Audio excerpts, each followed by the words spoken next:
안녕하세요. 오늘도 함께 하나님 말씀 묵상하며 우리 주께서 베푸시는 은혜 함께 나누었으면 좋겠습니다. 오늘은 마태복음 15장 10절부터 20절까지 말씀 통해서 우리는 어떻게 정결하게 될 수 있는지, 참된 정결은 무엇인지를 함께 묵상하도록 하겠습니다. 우리가 지난 시간에 함께 본 말씀처럼 바리새인들은 예수님의 제자들이 손을 씻지 않고 음식을 먹는 것을 보고 비방을 했죠. 왜냐하면 당시 음식을 먹을 때는 손을 씻는 그 장로들의 전통이라 불리는 규범이 있었기 때문에 그렇습니다. 그런데 예수님의 제자들이 이를 어기고 손을 씻지 않은 상태에서 음식을 먹었을 때에 바리새인들은 왜 너희들은 장로들의 전통을 지키지 아니하느냐라고 항의를 했던 거죠. 이처럼 당시 바리새인들과 서기관들은 사람의 전통을 마치 하나님의 말씀처럼 가르치고 지키기를 요구했습니다. 그리고 이 장로들의 전통에 포함된 것이 오늘 이제 음식을 먹을 때 손을 씻어야 된다라는 것이었죠. 그리고 이들은 이렇게 손을 씻는 것뿐만 아니라 장로들의 전통을 지키는 것을 통해서 이제 자신들이 다른 이들보다 더 정결하고 의롭다고 생각을 했던 것입니다. 그게 하나님 말씀이 아니었음에도 불구하고 사람의 관습이었음에도 불구하고 거기에 신적 권위를 부여하고 이것을 행하면 의롭고 이것을 행하지 않으면 너는 더럽고 불의하다라고 이제 사람들을 판단하고 정죄했던 거죠. 그런데 예수님의 말씀은 어떤 것이었을까요?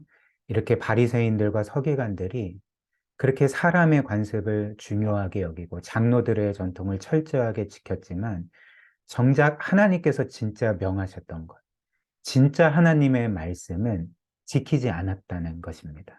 하나님의 말씀이 뭘까요? 하나님과 사람을 사랑하고 그리고 사람들에게 선을 행하고 또 부모를 공경하고 미움과 거짓과 탐욕의 마음을 갖지 않고 또 마음의 정결을 위해서 애쓰는 것 등등 이렇게 하나님의 말씀은 무시하면서 자신들이 만든 그 사람의 관습은 지키면서 나는 의롭다, 나는 깨끗하다라고 이렇게 교만한 삶을 살았던 것입니다. 그래서 예수님께서는 이들의 위선에 대해서 이렇게 말씀을 하셨죠. 10절과 11절 한번 보십시오. 예수께서 무리를 가까이 부르시고서 그들에게 말씀하셨다. 너희는 내 말을 듣고 깨달아라. 입으로 들어가는 것이 사람을 더럽히는 것이 아니라 입에서 나오는 것, 그것이 사람을 더럽힌다. 이렇게 말씀을 하셨습니다. 어떤 면에서 좀 아리송한 말씀이죠.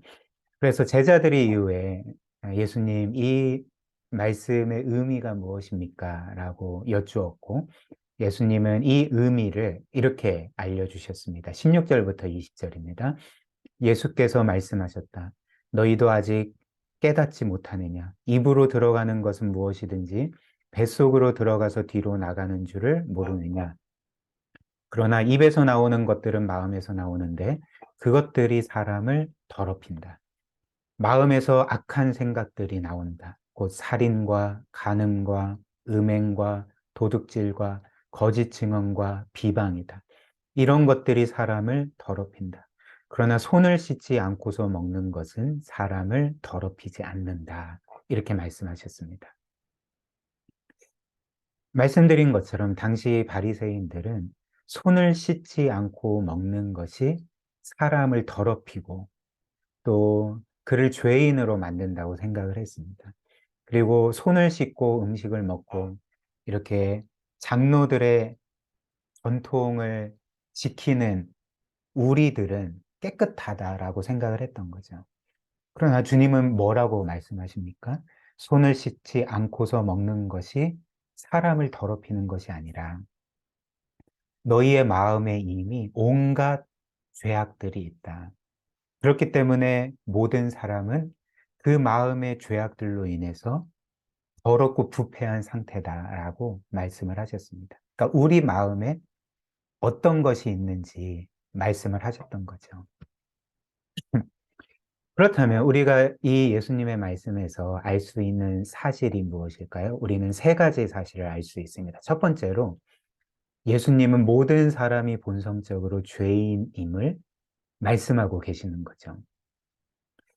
지금 예수님의 말씀에 따르면 그 어떤 사람의 마음에는 이렇게 살인, 음행, 탐심, 미움, 거짓, 교만이 있고 또 어떤 사람들의 마음에는 이런 것들이 없다. 이렇게 말씀하신 게 아니었습니다. 예수님은 보편적인 사람의 마음, 모든 사람의 마음에 이렇게 살인, 음행, 탐심, 미움, 거짓, 교만, 온갖 죄악들이 본성적으로 있다는 거죠. 이런 말씀을 하셨던 것입니다. 그러므로 어떤 사람은 날 때부터 본성적으로 선하고 또 어떤 사람은 본성적으로 악한 것이 아니라 모든 사람이 죄인으로 태어나서 모든 사람이 본성적으로 이런 마음의 죄악들을 가진 죄인이라는 것입니다. 그래서 제가 설교 때 자주 인용하는 말씀인데요. 예레미야 17장 9절이 사람의 보편적인 마음을 이렇게 말하죠. 만물보다 거짓되고 심히 부패한 것은 사람의 마음이다. 저의 마음이고 이 말씀을 듣는 여러분들의 마음이 이 세상에서 가장 거짓되고 부패하다는 것입니다. 우리는 결국 모두 다 본성적으로 죄인이라는 거죠. 로마서 3장 9절부터 18절이 또 구체적으로 이렇게 말하죠. 그러면 어떠하냐 우리는 나으냐 결코 아니라 유대인이나 헬라인이나 다 죄 아래 있다고 우리가 이미 선언하였느니라. 이 당시 유대인이나 헬라인은 온 세상 사람들을 통칭하는 표현입니다. 그래서 뭐라고 말합니까? 그러니까 모든 사람이 죄 아래에 있고 기록된 바 의인은 없나니 하나도 없으며 깨닫는 자도 없고 하나님을 찾는 자도 없고 다 치우쳐 함께 무익하게 되고 선을 행하는 자는 없나니 하나도 없도다. 그들의 목구멍은 그러니까 우리의 목구멍을 가리키는 것입니다. 열린 무덤이요 그 혀로는 우리의 혀죠. 속임을 일삼으며 그 입술에는 우리의 입술입니다. 독사의 독이 있고 그 입에는 저주와 악독이 가득하고 그 발은 피 흘리는데 빠른지라 파멸과 고생이 그 길에 있어 평강의 길을 알지 못하였고 그들의 눈앞에 즉 우리의 눈을 가리키죠. 하나님을 두려워함이 없느니라 함과 같으니라. 그렇다면 두 번째로 우리는 이렇게 마음의 죄악들, 이 부정함과 부패함을 어떻게 깨끗하게 할 수가 있는가? 우리는 우리의 영혼을 어떻게 깨끗하게 할 수가 있는가? 이는 우리의 힘으로 될 수 있는 게 아니라는 것입니다. 왜 그럴까요? 우리는 우리의 외모는 뭔가 꾸미고 또 깨끗하게 씻을 수 있지만 우리의 영혼은 우리가 변화시킬 수 없기 때문에 그렇죠. 우리는 우리의 영혼을 깨끗하게 할 수 없는 자들입니다. 즉, 우리는 우리가 어떤 행동을 하는지 안 하는지로 우리의 영혼을 깨끗하게 할 수가 없고 오히려 우리의 모든 삶과 말과 생각과 행동은 우리의 마음에 있는 죄악들이 자연스럽게 표출된다는 거죠. 그렇기 때문에 우리는 우리의 영혼을 깨끗하게 할 수가 없습니다. 예레미야 13장 23절입니다. 에티오피아 사람이 즉 흑인을 가리키죠. 자기의 피부 색깔을 바꿀 수 있느냐? 표범이 자기의 반점들을 다르게 할 수 있느냐? 바꿀 수 있느냐? 만약 그렇게 할 수 있다면 죄악에 익숙해진 너희도 선을 행할 수가 있을 것이다. 무슨 말일까요?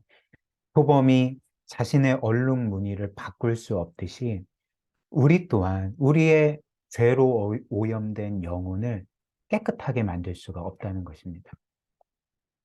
그렇다면 마지막으로 우리는 어떻게 영혼의 깨끗함을 가질 수가 있는가?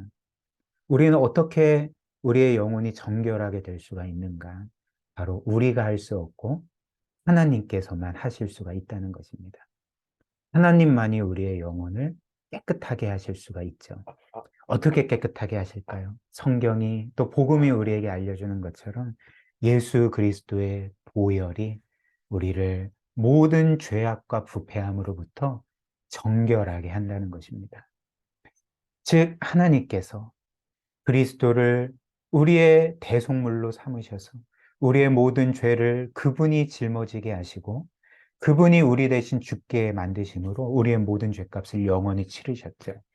그래서 하나님은 그리스도께서 행하신 이 일에 의거해서 우리를 법적으로 영원히 죄 없는 자로, 의로운 자로 선언해 주신 것입니다.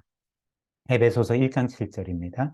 우리는 그리스도 안에서 그의 은혜의 풍성함을 따라 그의 피로 말미암아 보혈로 말미암아 속량 곧 죄 사함을 받았느니라. 로마서 3장 23절 24절입니다.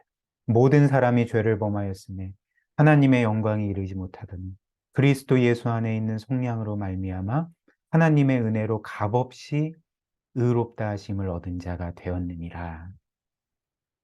그리고 그리스도께서 그분이 흘리신 보혈로 불의한 우리를, 영혼의 부패함을 가진 우리를 깨끗하게 하시고 의롭게 하신 목적은 이제 우리가 하나님의 의로운 자녀로 거룩하게 살게 하시기 위함이라는 것이죠. 디도서 2장 14절입니다. 그가 우리를 대신하여 자심을 주심은 모든 불법에서 우리를 속량하시고 우리를 깨끗하게 하사 선한 일을 열심히 하는 자기 백성이 되게 하려 하심이라 이렇게 말씀을 합니다. 물론 우리는 그리스도를 믿음으로 구원받은 이후에도 여전히 우리 안에 있는 죄성과 부패함으로 인해 죄를 짓게 됩니다. 그러나 복음이 우리에게 알려주는 사실이 무엇입니까? 그럼에도 하나님은 늘 우리를 보실 때에 우리 자신을 보시는 것이 아니라 그리스도 안에 있는 우리를 보신다는 거죠. 그리고 그리스도께서 우리를 위해 이루신 그 모든 일, 완전한 대속 안에서 우리를 보신다는 것입니다. 그래서 하나님은 그리스도 안에서 우리를 죄 없는 자로 보시고, 의로운 자로 보시고, 그리스도처럼 순결한 자로 보신다는 것이죠. 이를 기억할 때 우리는 이런 결단을 하면서 거룩한 삶을 살 수 있을 것입니다. 어떤 결단일까요? 하나님은 그분의 독생자의 핏값으로 나의 죄값을 치르시고 나를 영원히 의로운 자로 선언해 주셨어. 따라서 내가 하나님의 이런 놀라운 사랑과 은혜를 정말 믿는다면 그리고 그리스도 안에서 새로워진 나의 존재와 신분을 내가 정말 기억한다면 나는 더 이상 죄 가운데 거할 수 없다. 나는 더 이상 죄를 사랑하며 살 수 없다. 나는 이제 나를 구원하신 하나님의 뜻대로 거룩하게 살리라. 이런 결단을 할 수 있을 것입니다. 우리 함께 기도할까요? 오늘 말씀처럼 하나님은 그리스도의 보혈로 우리를 깨끗하게 하셨습니다. 의롭다 선언해 주셨죠. 그러나 여전히 우리는 그 우리의 남아있는 죄성과 부패함으로 죄를 짓게 되는데 우리를 구속하신 하나님의 사랑과 은혜와 또 우리를 향해 가지신 거룩한 목적을 기억하면서 정말 그리스도 닮은 거룩한 삶 살게 해달라고 이 시간 우리 말씀 기억하며 함께 기도하도록 하겠습니다.